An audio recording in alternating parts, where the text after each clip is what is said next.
Hello everyone, welcome back to my channel Sania official. আমি এতদিন একটাও ইন্ট্রো দিইনি, আজকে প্রথম ইন্ট্রো দিলাম। আজকে আজমি শরীফে আমার থার্ড দিন।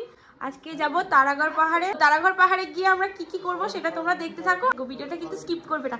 অনেক জিনিস তোমাদেরকে আমি আজকে দেখাবো। আগের ভিডিওতে তোমরা হয়তো অনেক সুন্দর সুন্দর জিনিস দেখেছো, এই ভিডিওতেও আমি তোমাদেরকে অনেক সুন্দর সুন্দর জিনিস দেখাবো, তোমরা দেখতে থাকো, ঠিক আছে? ততক্ষণের জন্য টাটা। মা রেডি হয়ে গেছে। ও মা, কি গো, কোথায় যাবে? তারাগড় পাহাড়। তারাগড় পাহাড়ে যাচ্ছে তাহলে? দেখো আমাদের রুমটার অবস্থা কি হয়ে গেছে। এদিকে দেখো আমার দিদি চুলটা শুকনো করছে হেয়ার ড্রায়ারে। এখনো ও রেডি হয়নি, সবাই রেডি হয়ে গেছি। ভাই এসে তারা দিচ্ছে। ঠিক আছে চলো বেরিয়ে যাই, বাইরে যাওয়া যাক। হ্যালো, এই দেখো পিয়াদি আর আমি আজকে same same but different. Hello, যাওয়া যাক। পিয়াদি কেমন লাগছে আজকে ঘুরতে যাওয়ার জন্য? দুদিন ঘুরে কেমন লাগলো? খুব ভালো, খুব ভালো। আমারও প্রচন্ড ভালো লেগেছে। কি খুব ঠান্ডা, তাই এখানে এসে পিয়াদি একটা দেখো সোয়েটার কিনে নিয়েছে। ভাবিনি যে এত ঠান্ডা হবে, বেশি কিছু আনেনি, আর এসে দেখছে খুব ঠান্ডা, ওই জন্য একটা সোয়েটার নিয়ে নিয়েছে। আমার বাবা আজকে এই লুকটা দিয়েছে, বাবার জ্যাকেট একটাই এনেছে, ও ভিতরে আবার একটা হুডি পরেছে বাবা। তো কোথায় যাবো আজকে বাবা?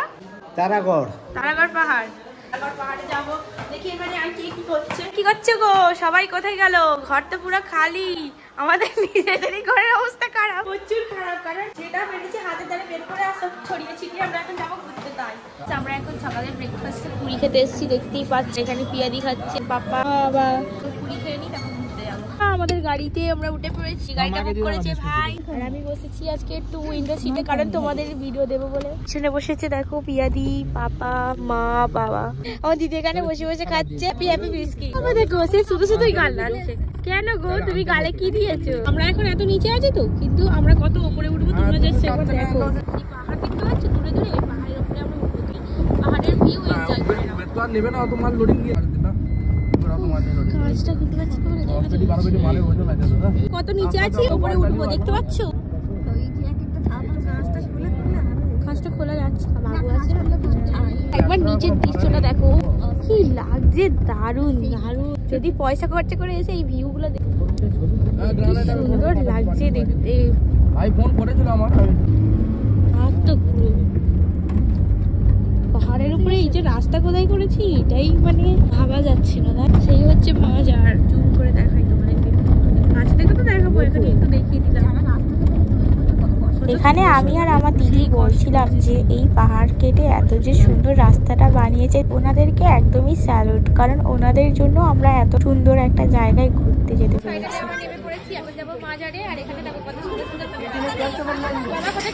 আমি রয়েছি পাগলা। না তুই আয় না, পাশে দাঁড়াও।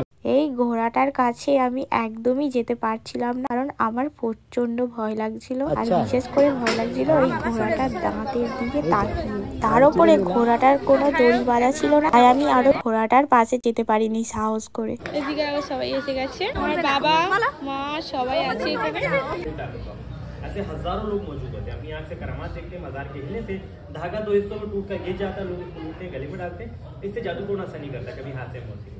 इनके दरबार से हम लोग मेहंदी देते हैं। यहाँ पे वली अल्लाह के दरबार का करामात है। जिन लड़का लड़कियों की शादी रिश्ते नहीं आते, रिश्ते होते हैं टूट जाते हैं, शादी में रुकावटें आती हैं, उनके लिए वली अल्लाह की बारगाह से मेहंदी लेकर के जाते हैं। एक के अंदर में पेड़ है, इस पेड़ का फल दिया जाता है जिस बहन की औलाद नहीं होती। बेशक औलाद देने वाली जात अल्लाह की है, लेकिन जरिया और वसीला वली अल्लाह है। जब तक आप अपनी दुआओं का किसी को जरिया वसीला नहीं बनाओ तो औलाद नहीं। तो ये औलाद कोई पेड़ नहीं दे रहा है, ये वली अल्लाह की दुआ है जो आप अल्लाह के नजदीक कर रहे हैं आने वाले ज़ायरीन के लिए। जो भी इनकी बारगाह से पेड़ का फल लेकर के जाता है अपने लिए, अपने अहल वयाल के लिए, जिस भी मुराद से खाता है वो वली अल्लाह उसको उसी से नवाजता है। तो यहाँ की बारगाह के खास तबरुक है। अगर कोई भी तवरुक आप यहाँ से ले जाना चाहें तो अपने लिए, अपने अहल वयाल के लिए आप यहाँ से लेकर के जा सकते हैं। अब देखिए यहाँ पे 12,000 दरगाह, यहाँ 12,000 दरगाह के ऊपर ज़ियारत नहीं करते हैं। जो वली अल्लाह का यहाँ बड़ा मज़ार है, वहाँ एक मज़ार से ज़ियारत करने से तमाम 12,000 दरगाहों की ज़ियारत करने का सवाब होता है। यहाँ पर दुआ का ज़ियारत का जो तरीका है वो ये कि यहाँ एक मज़ार से सफ़ेद कपड़े का चादर दिया जाता है, जिसके देने से तमाम 12,000 दरगाहों की ज़ियारत करने का सवाब होता है। ये यहाँ के दरबार का दस्तूर है, नियम है कि यहाँ पर हर आने वाला शख्स सुबह से शाम, अमीर गरीब फकीर हिंदू मुसलमान, रोड पे भीख मांगने वाला भी यहाँ पर आता है। तो अपनी हैसियत से जो उसको अल्लाह ने नवाजा है, किसी पे कोई जोर कोई डिमांड। আমরা এখন আছি তারাগড় পাহাড়ে, যেটি রাজস্থানে অবস্থিত। তারাগড় পাহাড়ের উচ্চতা হচ্ছে 2800 ফিট উঁচুতে। রাজস্থানে অনেকগুলো পাহাড় আছে, তবে সব পাহাড়ের উপর থেকে রাজস্থান শহরটা আর দেখা যায় না। রাজস্থানের তারাগড় পাহাড়টা হচ্ছে সব থেকে উচ্চতম পাহাড়, যে পাহাড় থেকে একমাত্র রাজস্থানের আজমির এবং খাজা গরিব নামাজের দরগা তোমরা দেখতে পাবে, এমনকি আয়না সাগরও দেখা যায়। আর এই তারাগড় পাহাড়ের মধ্যিখানে রয়েছে হজরত সৈয়দ আলী মিরা শাহ হোসেন এবং এনার সঙ্গে রয়েছে 22,000 জন শহীদকারীদের কবরস্থান, যেখানে অনেক দূর দূর থেকে কবর জিয়ারত করতে যায় সকলে। তোমরা তো এর আগে খাদিমের অনেক কথা শুনেই নিয়েছো, আর আমি যতটুকু শুনেছি ততটুকুই তোমাদেরকে শেয়ার করলাম। যদি কোনো ভুল বলে থাকি তাহলে আমাকে ক্ষমার চোখে নিয়ে। বাইরে যাবো এবারে, হয়ে গেছে এখানে অনেক কাজ। তো মাজার থেকে এখন বেরিয়ে যাচ্ছি, দিক থেকে নাকি বাবু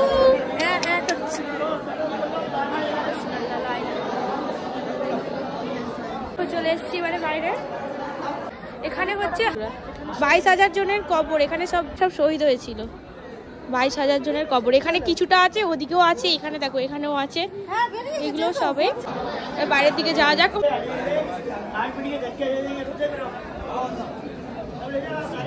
তাহারি দিচ্ছে তো সবাই তাহারি খাচ্ছে, আমরাও তাহারি খাবো বলে বসে পড়েছি।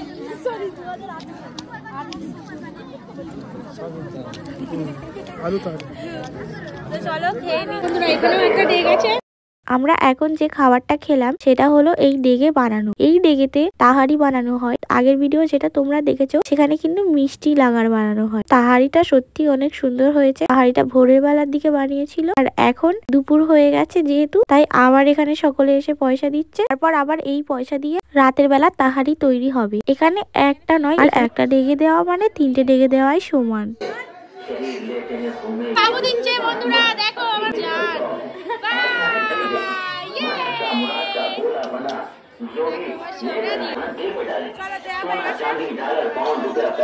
দেখো বন্ধুরা, আমরা বাজার থেকে বেরিয়ে পড়েছি, সবাই রাস্তা ভুলে গেছে, আমি সবাইকে নিয়ে এলাম।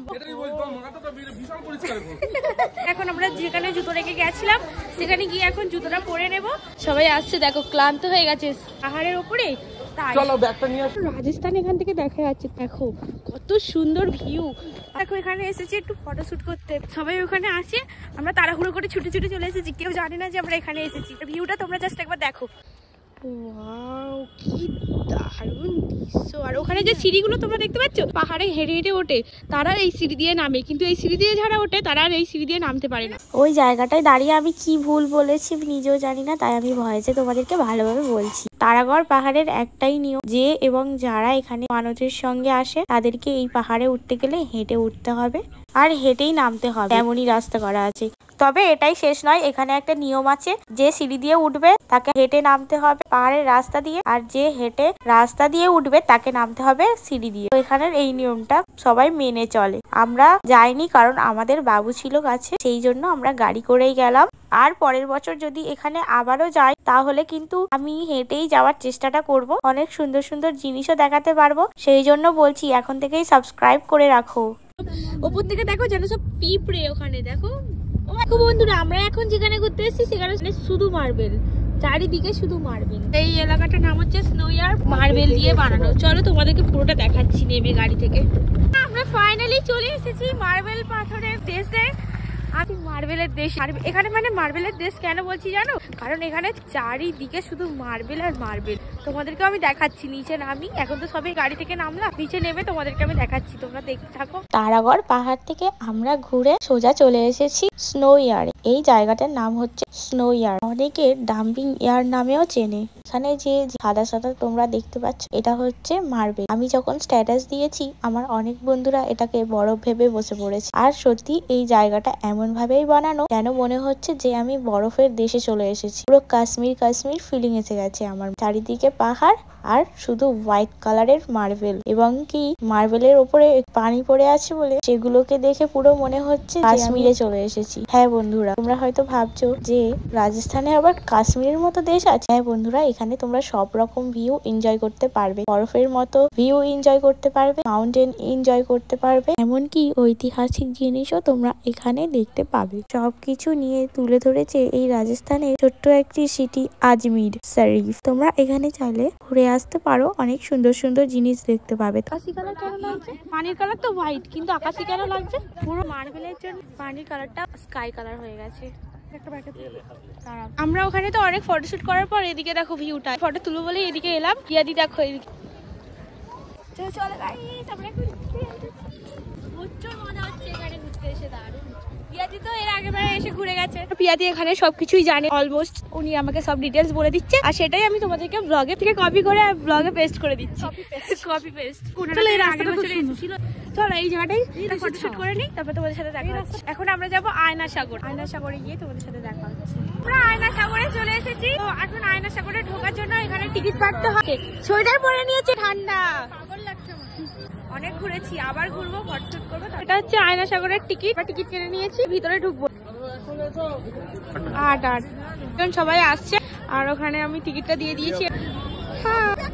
দেখো আমার মা তো বেশি হ্যাপি। পাহাড়ি এলাকা থেকে আমার মা তো বাড়ি যেতে চাইছে না, কিন্তু আমাদের তো বাড়ি যেতে হবে, তাই না বন্ধুরা? আজকে আজমিরে লাস্ট ঘোরা, তারপর ট্রেনে করে বাড়ি যেতে হবে। ঘোরা ঘোরা ঘোরা ঘুরতে এসে গেলাম, ঘোরা হয়ে গেল, বাড়িতে চলে যেতে হবে। ভিতরে যাওয়া যাক।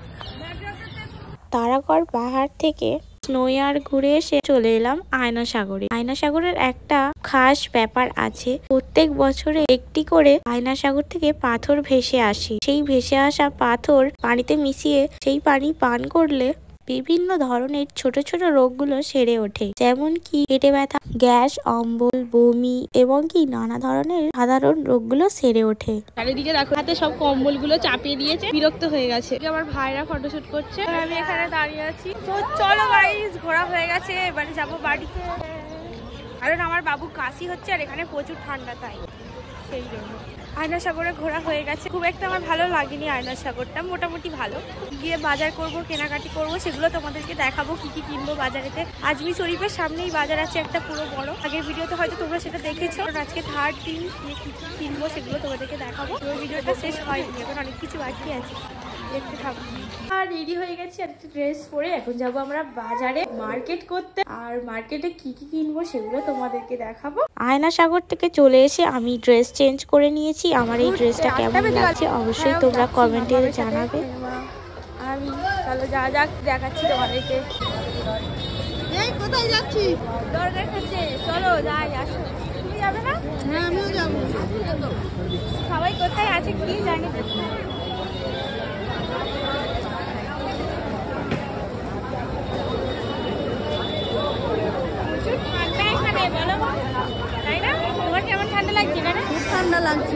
প্রচুর ঠান্ডা গাইস, এখানে প্রচুর ঠান্ডা। আমাদের কলকাতার থেকে খুব ঠান্ডা এখানে। আজকে কিন্তু খুব একটা ভিড় নেই, কালকে, তাই না? মাদের কাছে গিয়ে ভিডিওটা ওপেন করছি আমরা। আমার দিদিরা কত কিছু কিনে নিয়ে বাড়ি চলে যাচ্ছে। বাড়ি চলে যাচ্ছি, বাড়ি চলে যাচ্ছি। বাড়ি না, সরি, হোটেলে। আমি বাড়ি বলে বলে পাগল। আমার বাড়ি বলে বলে এমন অভ্যাস হয়ে গেছে, মানে থাকি বলে আমি বাড়ি বলে ফেলছি। তোমরা আবার এটা নিয়ে কিছু বলো না, আর কমেন্ট যেন করো না। সেই ব্যাগটা আমি নিলাম, পয়সাটা দাও। হ্যাঁ দে তো, বলা না দে রেখে নিয়ে। এই ব্যাগটা আমি নিলাম এখান থেকে, আর অনেক কিছু নেবো, তোমাদেরকে সেটাও দেখাবো। 100 টাকায় সেল, পুরো একদম দরগার সামনেই। এখানে আমি কেক খাচ্ছি গাইস, ভালোই টেস্ট। তুমি খাও, খাবে না? পয়সাটা দিয়ে দাও। ওখানকার আজমি শরীফের কেক, এটা ভালোই টেস্ট। চকলেট ফ্লেভারের কেক নিয়েছি। দোকানটা দেখাও। এখানে ফুড ক্রিমও বিক্রি হচ্ছে, আর পেস্ট্রিও বিক্রি হচ্ছে, দু রকমের। আমি এই চকলেট পেস্ট্রিটা নিয়েছি। চকলেট পেস্ট্রিটা খাই তাহলে। দেখো আমি এখন ফ্রুট সালাড খেতে এসেছি। এটা হচ্ছে 30 টাকা প্লেট, 20 টাকার। তো আমি এখন 30 টাকার ফ্রুট সালাডটা ট্রাই করবো। তো প্রথমে আমি ড্রাগন ফ্রুট দিয়ে ট্রাই করি।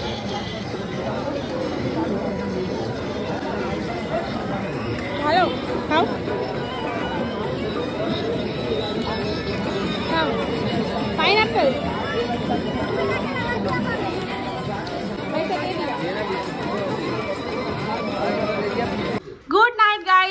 মাজারে যাবো ভেবেছিলাম, তবে অনেক রাত হয়ে গেছে বলে এখন আর মাজারে গেলাম না। আজকের ব্লগ এই পর্যন্ত, দেখা হবে কালকে একটা নতুন কোনো ব্লগের সাথে। ততক্ষণের জন্য টাটা বন্ধুরা, টাটা দিয়ে দে।